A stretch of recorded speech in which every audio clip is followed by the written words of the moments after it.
presensya mo, wali ka pagtandog, ang kasing-kasing ko. Gimingaw ako sa presensya mo, wali ka pagtandog, ang kasing-kasing ko. Kay kanimo mabati ko ang tinuod na katagbawan, tinuod na kalipay. Nagipangandoy ko, kay kanimo mabati ko ang tinuod na paghigugma. O Jesus, ikinahanglan ka.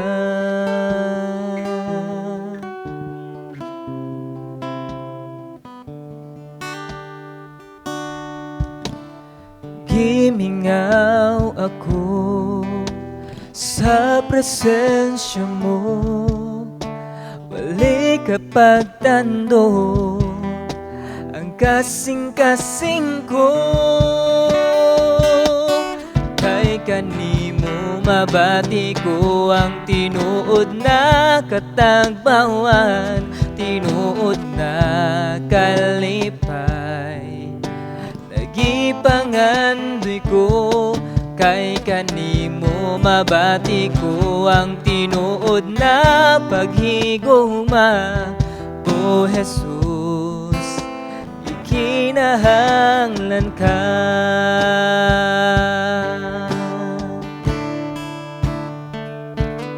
Kay kanimo mabati ko ang tinuod na katagbawan, tinuod na kalipay. Nagipangandoy ko, kay kanimo mabati ko ang tinuod na paghigugma. O Jesus, ikinahanglan ka.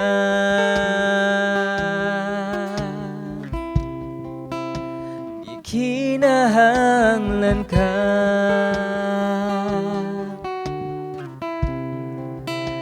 Ikinahanglan ka.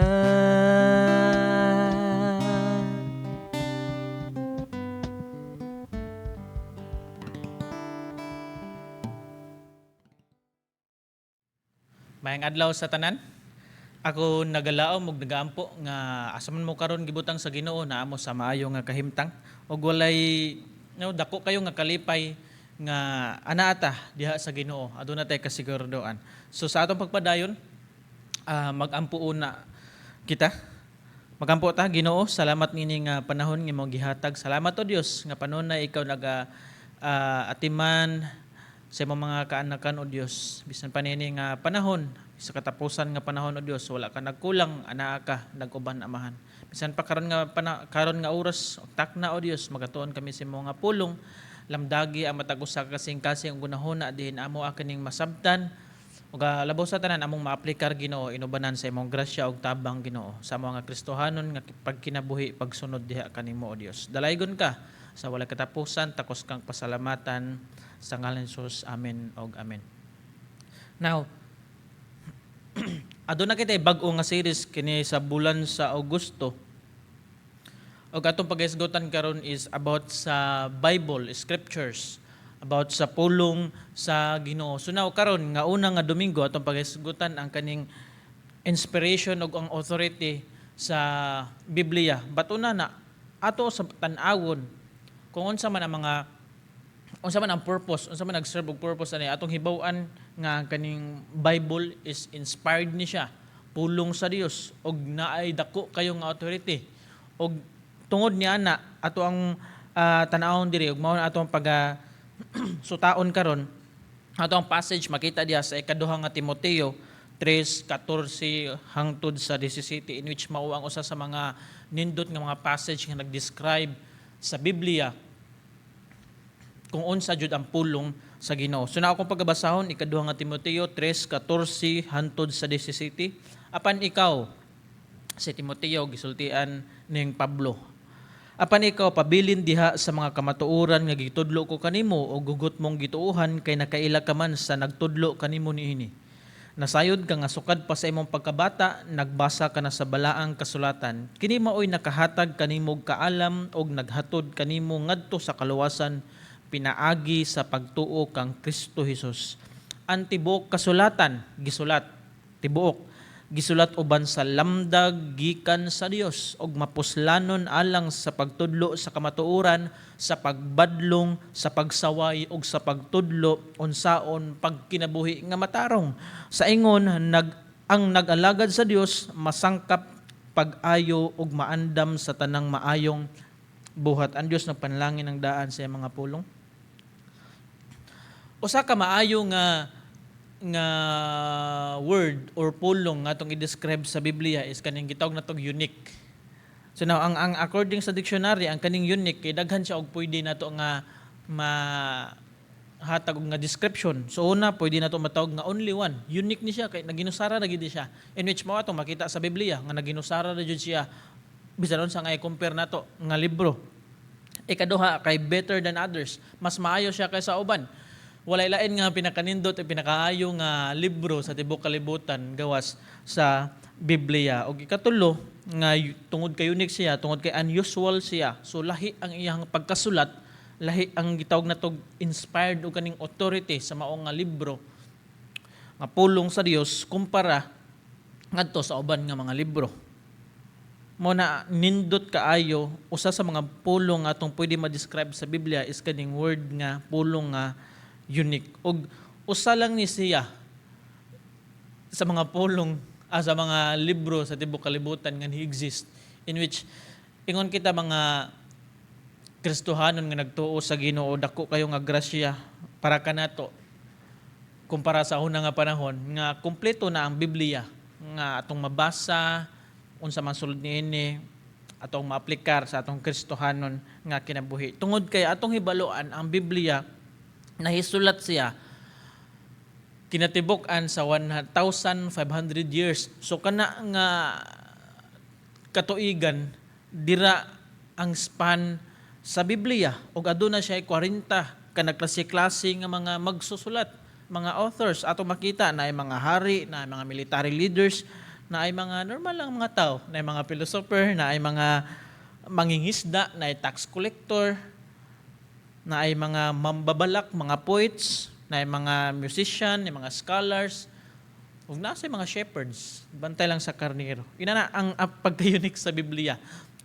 1,500 years katuigan ug aduna usab nga 40 ka mga magsusulat, klase-klase nga magsusulat. Og labaw sa tanan, isang Biblia usab gisulat siya sa naglain-lain usab nga mga lugar in which daghan ato ang makita diri na ay mga sa Asia nga mga sa karon nga country, sa Africa, even sa Europe, na ato ang makita diri. Og ang labaw og lain usab ang Biblia is gisulat siya sa tulo ka klase nga pulong: Hebrew, Greek ug Aramaic ang iyang original nga translation.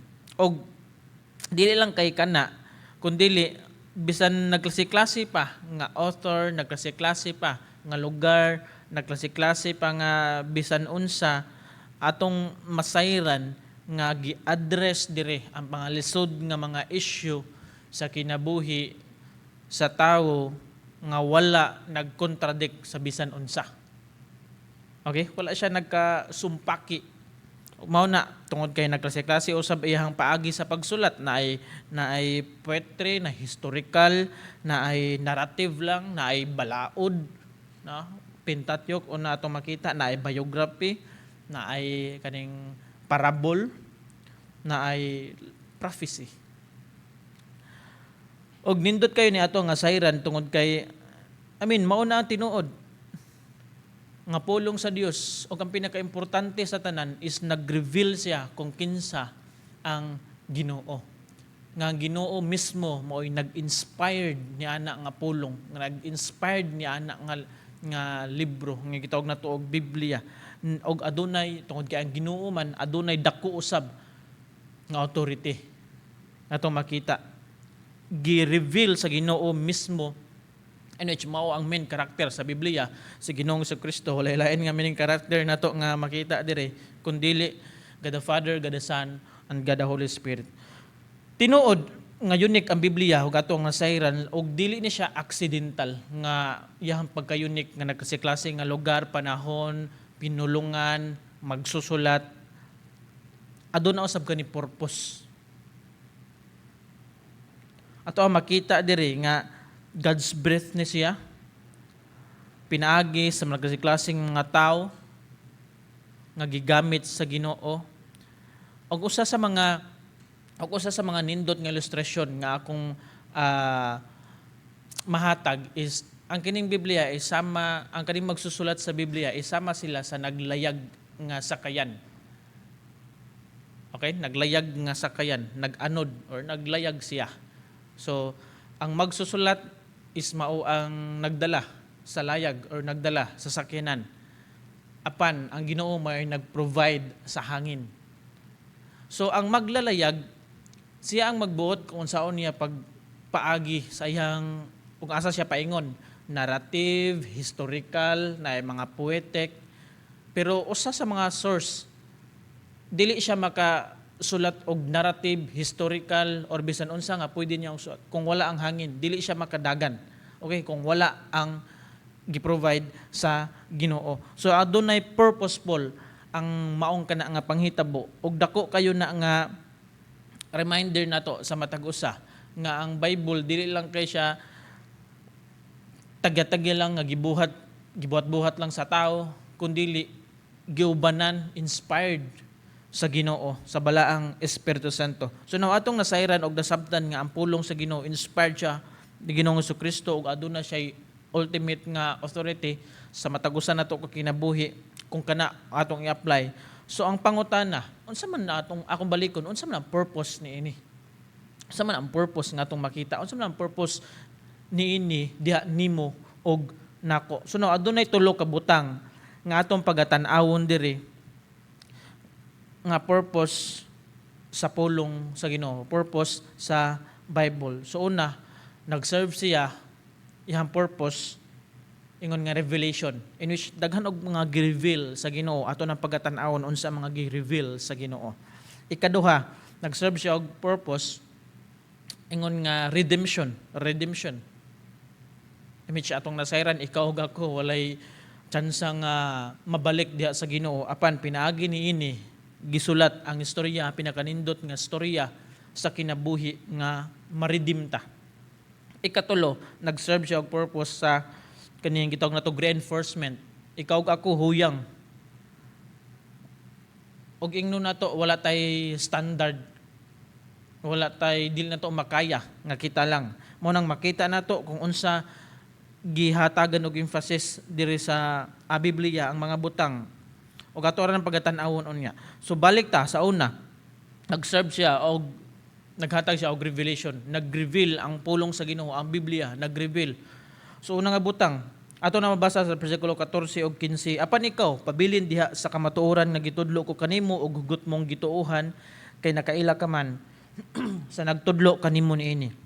Nasayod ka nga sukad pa sa imong pagkabata, nagbasa ka na sa balaang kasulatan, kini maoy naghatag kanimong kaalam ug naghatod kanimo ngadto sa kaluwasan pinaagi sa pagtuo kang Kristo Jesus. So now, nag-reveal ang pulong sa Ginoo sa matag usa ka kunahuna nga magbasa niini og ang pulong diri nga sa English pagitawag natog illuminates, inspired and illuminates. Ug mao na ang na-experience ning Timothy ang gisulti ning Pablo diri sa bersikulo 14 ug 15. So una nga butang nga makita nato nga gi-reveal is mao ang Ginoo ingon nga person, ingon nga tao, ingon nga person in which sa Biblia basa ta og sa gospel makita nato si Ginoong Jesucristo dili lang kay siya holy, dili lang kay loving siya, dili lang kay just. Si Ginoong Jesucristo eternal, glorious, o daghan pa nga pulong nga pwede nato nga ma-describe, infinitely good. Apan si Ginoong Jesucristo usab nagsulti nga niya siya sa kalibutan. Gutomon, nasakit, nabati niya ang sama sa pati sa usa ka tawo. Gireveal ni Ginoong siya mismo, Ginoong Hesukristo mismo. Pinagi siya nga pulong nga tao sab siya. Mao nang ikaw ug ako. Aduna natin mga kasakit problema. Muduol ta diha sa Ginoo, masabtan ta niya. Tungod kay mao sad na iyang gibati. Nata sa pinaka-down na to nga kinabuhi, muduol ta diha sa Ginoo. Masabtan ta niya. Tungod kay inana ang nasinati ni Ginoong Hesukristo, tungod kay gi-reveal diri sa pulong sa Ginoo nga tao usab siya. Ikaduha nga to makita nga gi-reveal diri. Person, sunod kay power.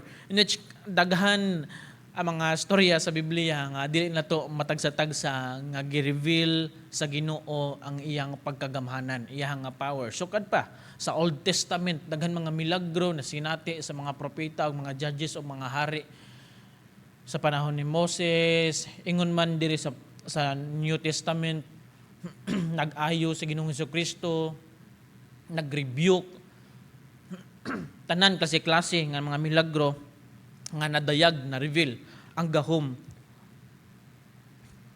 sa Ginoo. Pinaagi niini nga pulong, pinaagi niini nga scripture, pinaagi niini nga Biblia nga naa nato karon. Og daghan mga passages ato ang makita karon. Again, balikon ko, sukad pa sa Genesis. Gibuhat sa Ginoo ang tanan, nag-reveal na. Genesis 1:1 pa lang nag-reveal na kung unsa pagagamhanan sa Ginoo, hantod na sa Revelation. Gi-reveal kung unsa ang power sa Ginoo. Nag-reveal ang Ginoo ingon nga person, power, o karon ikatulo is ang promises, mga saad sa Ginoo. Again, daghan usab ang mga saad sa Ginoo nga atong mabasa diri sa Biblia. Ug atong hinumduman nga ang tagsa-tagsa ka mga saad diri sa Biblia usa lang nga ang padulngan. Kini ang makahatag og himaya og dungog sa Ginoo. San unsa nga saad nga atong mabasa diha sa Biblia, naghatag kini, nagpadayag kini, nagpataas kini sa ngalan sa Ginoo. Ikaapat nga gi-reveal sa Ginoo, gidayag sa Ginoo is ang iyang plan. Person, power, promises o plan. Ang plano sa Ginoo. Ino siya ato usab na nga sayran nga sukad pa sa sinugdan makaingon ta nga ang pulong sa Ginoo is inspired, infallible, ug inerrant. But pasabot dili masayop ug dili usab sayop. Ug mao na ang Muslim nga daghan nga gidibati karon nga in which na prove na sa kadaghanan usab nga mga apologetics apan naaga po'y mga tao nga inana lisod nila nga dawaton kung unsa jud ang pulong sa Ginoo, in which ato nga makita usa sa mga plano sa Ginoo nga na-reveal diri is mao ang pagluwas nimo og nako, pagluwas sa mga kasala, in which daghan ta mga passages nga ato makita diri sa Roma 5:8, Roma 10:13, pag-secure sa kaluwasan, in which mabasa usab nato sa Juan 10:28, Juan 6:37 hangtod sa 40, og nag-supply usab siya sa iyang mga kaanakan. Mabasa nato sa Filipos 4:9 og Salmo 37:25. Nag-reveal ang pulong sa Ginoo sa daghang mga paagi apan atong gihisgutan karon. Nag-reveal ang Ginoo ingon siya nga person, power, promises og plano sa Ginoo. So now another nga purpose nga to makita sa Biblia ato ang ingon ta nga mao gini ang pulong sa Ginoo is mao ang redemption. Pag-redeem nimo og nako. Ato mabasa dira sa bersikulo 15 nag-ingon, kini maoy makahatag kanimog kaalam og naghatod kanimo ngadto sa kaluwasan.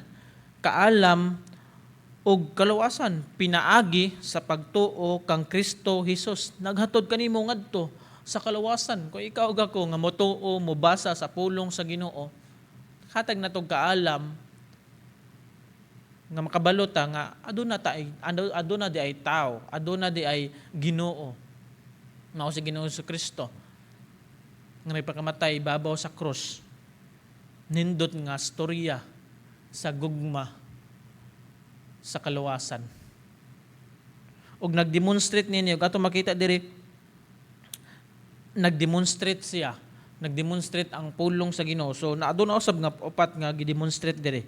Gidemonstrate niya nga wickedness sa pagkamakasala. So now atong mabasa diri sa Biblia ang plano sa ang redemptive plan sa Ginoo, in which wickedness of the sinner ato nang sayran una, in which mabasa nato sa Roma 3:10 nga walay tao nga righteous, walay tao nga matarong, walay tao nga walay sala, walay bisan usa. Roma 3:23 o Galatians 3:22. Ngao nang makita ang ato ang state ingon nga ikaw ug ako nga makasasala. Ikaduha, ang kaning wrath of sovereign, in which mabasa nato sa Roma 6:23, Juan 3:18 ug 36 ug Salmo 9:17. Sakop sa Ginoo tanan. Ug ang ikatulo is kaning ato ang soul, ato ang kalag nga numduman nato nga bisan kinsa nga motuo sa pulong sa Ginoo, bisan kinsa nga motuo ni Jesucristo, Juan 3:16, makabaton og kinabuhing walay katapusan, imuhang kalag maluwas. Naghuman niya nato niini nga kalibutan na mo graduate man tang tanan, nagingon ang pulong sa Ginoo, imuhang kalag mabalik sa Dios. Og kana kung motuo ta nga nata diri sa kalibutan, nata diri niining kalibutan na, aduna ba tayo everlasting life, kinabuhing walay dayon o kinabuhing kalaglagan. Naana nato ang desisyon. O ikaw-apat is nagdemonstrate usab ni paagi sa kaluwasan. In which again sa Juan 3:16, Mateo 11:28, Efeso 2:8 ug 9, Buhat 16:31, Buhat 4:12, daghan og mga passages nga tumakita nga nag-describe sa purpose sa maayong balita. Ikaduha nga purpose atong gihisgotan is mao ang redemptive plan. Demonstrate niya ang wickedness, sinner, ang sovereign, ang soul, kalag, kaog ako, mubalik ta sa Ginoo, ang way of salvation, ang paagi sa kaluwasan. Walay lain nga paagi sa kaluwasan. Wala nag-ingon, mao ni ang makanindot sa Biblia, kay wala nag-ingon nga tuo ni Ginoong Jesucristo og basin maluwas ka. Wala gingon nga basin. Si Ginoong Jesucristo mao ang dalan, mao ang kamatuoran, ug mao ang kinabuhi. Ug walay lain nag-ingon ang pulong sa Ginoo, walay lain. Meaning mao ni ang paagi sa kaluwasan. Wala kay options nga gihatag, walay option 1, option 2. Kundili ato na mabasa mismo sa pulong sa Ginoo. Ug mao na ang gi-describe dire nakanindot sa redemptive plan nga gisulti sa Biblia. Ug sa ikatulo katapusan is nag-serve, line nga purpose nga to makita dire is nag-serve siya ingon nga reinforcement sa ginaingon ko na nga kita ingon nga huyang sama sa usa ka butang kumapalit og usa ka machine is na siya manual how to use it, meaning wala tay knowledge wala tay kahibalo unsaon pagkinabuhi, unsaon anything nining kalibutan na. Mao nang nagsulti dire sa ato nga passage sa 16 hangtod sa 17, ang tibuok kasulatan gisulat uban sa lamdag gikan sa Dios og mapuslanon alang sa pagtudlo sa kamatuoran, sa pagbadlong ni manual sa pagkinabuhi nga matarong, pagtudlo sa kamatuoran, pagbadlong, pagsaway og pagtudlo unsaon pagkinabuhi nga matarong. Sa ingon ang nag-alagad sa Dios masangka pag-ayo og maandam sa tanang maayong buhat. So ato makita dire na apo day mga benepisyo. Mo'y nakanindot ninyo kumpara na to sa uban nga libro tungod kay wala kay makit-an nga bisan kinsa nga tawo nga nagsunod sa Biblia nga nahilayo hinuon ang iyang kinabuhi sa pagkamatarong. Ang tanan nga tawo nga nagsunod sa gisulti sa pulong sa Ginoo is naa sa kinabuhi nga matarong. Mao nang atong makita duha ka butang nga atong makita diri. Nag-build ni nato sa ato nga kinabuhi pinaagi sa standard nga gisulti sa Biblia. Sige, nasayra na to sa pagkinabuhi walay lain nga modelo kundi ang kinabuhi ni Ginoong Hesukristo in which mabasa nato sa Biblia ug mao na ang usa sa mga daghan nga argument or criticism sa Biblia tungod sa standard niini unsaon pagkinabuhi. Moana dito mga tao nga nung magbuot man ka og inani ko nasayod man ta nga daotan na imong gibuhat ang pulong sa Ginoo nagingon, di ba? So nasayra na to nga naay standard sa pagkinabuhi nga matarong nga gisulti sa Biblia. In which atong makita diri ang kamatuoran, pagtudlo sa matuoran, pagbadlong, pagsaway, pagtudlo unsaon pagkinabuhi nga matarong ug klase-klase nga mga tawo. Maana nga this is my body, this is my choice. Na ay mga tao nga siguro dili pud ta ka blame ug dili na to mao ni ang nindot nga challenge nimo ug nako nga nasayod kung unsa ang authority o unsa ang Biblia. Ikaw karon nga nakadungog sa mensahe sa Ginoo, nasayod ka nga ang Biblia adunay purpose sa matag sitwasyon sa pagsulti niini.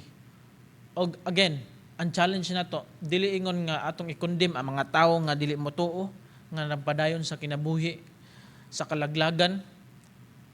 Mo na yung challenge nimo. Nga ato silang sultian kung unsa ang pulong sa Ginoo. Adunay authority, adunay redemptive plan, adunay nindot nga plano sa Ginoo para sa kaluwasan. Gi-reveal sa Ginoo ang iyang pagkatao, ang iyang pangasaad, iyang gahom. Na ato ang makita diri iyang plano sa matag usa ka kinabuhi. Ug mao na ang nindot ug bugat nga challenge para kanato nga nasayod kung unsa ang Biblia. Again, mao ni nag-build na to og na-standard ang pulong sa Ginoo or ang Biblia. Which daghan ta mga passages nga atong makita diri nga nagi-command unsaon pagkinabuhi, nagi-command unsaon pag tubo, nagi-command unsaon na certain nga mga butang in which daghan og mga balaod. Lagi na ang ato nga makita diri na standard ang pulong sa Ginoo. Apan standard kini sa pagkamatarong dili sa pagkadaotan. Balikon ko, walay lain or bisan kinsa nga tawo nga nagsunod sa pulong sa Ginoo nga nayabag hinuon. Mao nang sulti sa uban nga ay sigbasag Bible ay maka kuan biya na. Dili na tinuod tungod kay opposite na sa gisulti sa Biblia. Okay? Ikaduha nga butang, nag-build ni nato kato sa standard kani sa symbols. O daghan mga simbolo sa Biblia nasayod ta nga gisulat ni daghan og mga gitawag natong metaphor og simile nga gipakasama ang pulong sa Ginoo. Niining mga lain usab nga mga pulong. Adunay 9 ka buok nga akong gikuha diri nga pwede natong mahisama ang pulong sa Ginoo. So una, sama siya sa samin, sa mirror. So makita nato sa James 1:23 to 125 nga in which mirror siya, in which atong ma-reflect ang perfect nga image sa Ginoo ug sa ato nga condition nga tao atong makita mismo nag-reflect ang Ginoo. Ikaduha is kaning seed. Sama siya sa binhi. Sa unang Pedro 1:23 nga sama siya sa binhi nga kung matarok siya is motubo siya og mubunga. Bisan kinsa nga tawo nga mabinhian sa gospel, mabinhian sa pulong sa Ginoo, matagan og binhi, moturok, motubo og mubunga. Ikatulo, isama siya sa tubig, water. Sa Efeso 5:25 hantod sa 27, sama siya sa water. So ang atong makita diri ang tubig is na siya'y tulo ka at butang na to og tulo lang. Kaya niya nga mulimpyo, kaya nila nga mo quench, meaning uhaw kayo ka, pero moinom ka og tubig na kay katagbawan, ma-quench imong thirst, ma-quench imong uhaw. And then mo refresh usab siya. So daghan nga pwede na to nga kani nga symbol makumpara sa Biblia mahisama sa pulong sa Ginoo nga maglimpyo siya. Cleanse, ikaw ako makasasala. Gilimpyuhan sa Ginoo. Quench, walay lain bisan unsa nga butang nga makatagbaw kundili naata diha sa Ginoo. Bisan unsa nga gi-offer sa kalibutan is walay makatagbaw. Gawas kung naata diha sa Ginoo. Nagsulti bitaw to sa parable si Ginoong Kristo sa katong Samaritan woman og si Ginoong Kristo nga kining tubiga is mo ning tubig sa katagbawan, ang pulong sa Ginoo. Ikatulo is nag-refresh, nag-renew sa matag usa nato ka kinabuhi. Kan sa pagkadaotan, basa tagpulong sa Ginoo atong aplikar tuo tas ni Ginoong Kristo, ma-refresh ta, ma-renew ang atoa nga kinabuhi. Upat is sama siya sa suga, lamp, in which Salmo 119:105 sa panultihon 6:23 og daghan usab nga ato makita sa New Testament nga ang suga. So nag-emphasis siya, naghatag og kahayag. Sama ang tao nga nagbasa sa pulong sa Ginoo is malamdagan. Unsa man ako pag kinabuhi, malamdagan, maghatag kahayag saya nga kinabuhi. Sword, espada.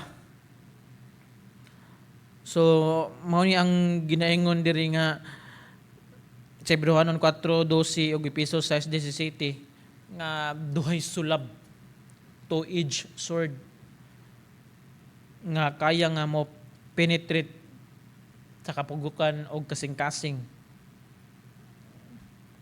In which tinuod man nga sakit ang pulong sa Ginoo pero mao man ang kamatuoran. Mao na pagbadlong, pagsaway, magisulti na to sa ato ang passage tinuod. Nga na ang pulong sa Ginoo. Og ato usab nga makita is gi-symbolize ang pulong sa Ginoo sama sa mga precious nga metals. Example dira, silver, gold, og bisan unsa pa nga mga mahalon nga bato nga precious, desirable og naay value. Inana usab ang pulong sa Ginoo, precious, desirable og value. And then lain pa sad gipahisama sa pagkaon.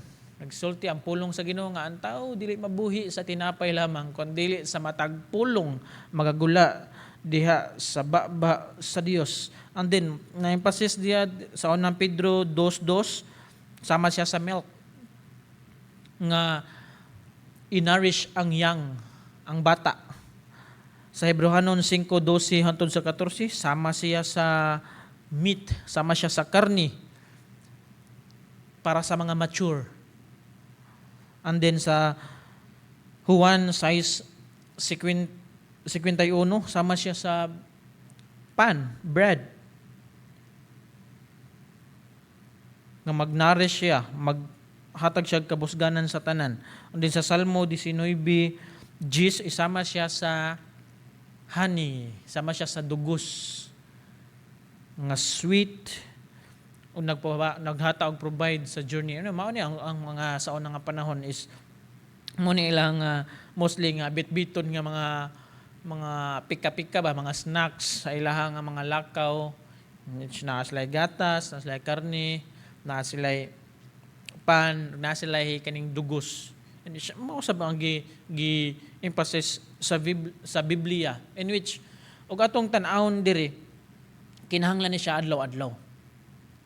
Dili kay pwede lang ka magmukaon og kausa sa usa ka buwan, kausa sa usa ka tuig, kausa sa lagi nana, kun dili kinahanglan ni siya adlaw-adlaw. Sa mao sab sa ato espirituhanon nga bahin nga ang pulong sa Ginoo kinahanglan nato adlaw-adlaw. Dili ta mabuhi kung wala ang pulong sa Ginoo. Sama po siya sa hammer, magdukdok, magapanton, sama siya martilyo, magsaway, magbadlong. O sama usab siya sa kalayo nga in which atong masayran nag-purify, gikan ang gold i-purify, ilimpyo, nag-judge, nag-consume. Lagi na daghan mga butang, nindot nga butang nga atong makita nga unsa jud tiunay ang pulong sa Ginoo. So mao ni Ikaw karon nakadungog sa mensahe sa Ginoo. Nasayod ka nga ang pulong sa Ginoo, ang Biblia, adunay dako kayong authority o kini-inspired God's breath mismo ang pulong sa Ginoo, in which nag-reveal siya. Ang sa mga purpose siya, nag-reveal siya sa ingon nga person, ingon sa iyang nga power, promises o plan, and then aduna usab siya redemptive plan para nimog nako nga makasasala. O wala lang kay ni taman ra ni ana kundi aduna po yung standard nga atong isunod, ang standard sa pagkinabuhi nga matarong. Og daghan mga simbolo nga atong pwedeng kuptan kung unsa ang pulong sa Ginoo. Sama sa pagkaon, kinahanglan nato adlaw-adlaw, sama siya sa tubig nga magtagbaw nato, nga maglimpyo kanato, nga mag-refresh kanato, sama siya sa suga nga magdamdag kanato, sama siya sa mirror nga salamin nga atong ma-reflect ang Ginoo, sama siya sa daghan martelyo, kalayo, sama siya sa seed binhi nga once nga kita nakabaton og binhi sa pulong sa Ginoo, motubo, moturok og motubo kani og mobunga. Nindot kayo ang pulong sa Ginoo. Mo nang tawag nako sa tanan nga kungog sa mensahe karon, atong basahon ang pulong sa Ginoo, atong tun-an ang pulong sa Ginoo ug atong aplikar sa atong kinabuhi ang pulong sa Ginoo. Magampo ta Ginoo, salamat Ginoo sa imong mga karon nga oras o Dios nga kami nagatuon sa imong nga pulong Ginoo. Salamat o Dios nga padayon ka Ginoo magagamit sa imong nga pulong, nag-reveal kung kinsa ka Ginoo. Nag-meet ka sa mga weaknesses, nag-meet ka Ginoo sa mga kahuyang Amahan. Salamat o Dios nga pinagi sa imong pulong Amahan, wala kami lain nga kapadulngan paingon diha kanimo Dios. Baton kami og kaalam Ginoo og nagtukmod namo ngadto sa kaluwasan o Dios. Salamat sa imong pulong Amahan nga nag-serve ka namo ingon nga pagkaon, ingon nga tubig, ingon nga samin, ingon nga kalayo, ingon nga suga, nga in which tinuod nga adlaw-adlaw amo kinahanglan Amahan. Kini mga butanga sama usab sa mga pulong nga gikinahanglan kanamo adlaw-adlaw o Dios. Ginoo, sa tanan nga tungog sa mensahe nimo karon o Dios, nagampo ako nga tagay kami og kasing-kasing nga padayon nga ohawon sa imong nga pulong, tagay kami kasing-kasing nga padayon nga gutumon sa imong nga pulong, tagay kami o Dios ng kasing-kasing nga kanunay mangita sa imong nga pulong, kanunay nga mangita kanimo o Dios. Wala ko masayod sa matag usa nila kay nabuhi Amahan, ipan ikaw nakita og nasayod Ginoo, tabangi o bani giyahi sila o Dios sa matag adlaw sa ilang kinabuhi sa pagsunod diha kanimo. Dalaygon ka man sa walay katapusan among isalig kanimo ang tanan. Pasalamatan ka sa ngalan ni Jesus. Amen og amen.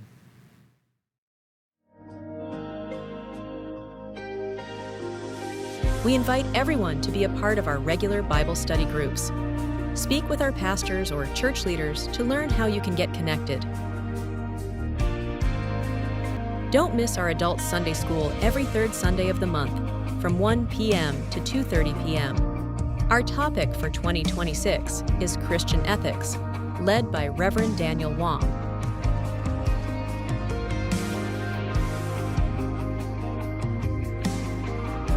Calling all youth and young adults. Join our Next Gen Fellowship right after the 10 a.m. Sunday service. This is a place where you can connect with friends, grow in your faith, and walk together as the next generation of believers. Let us continue to honor God through our faithful giving. Tithes and offerings may be placed in the offering box located at the back. Don't forget to follow our Facebook page to stay updated on church events, announcements, and upcoming activities.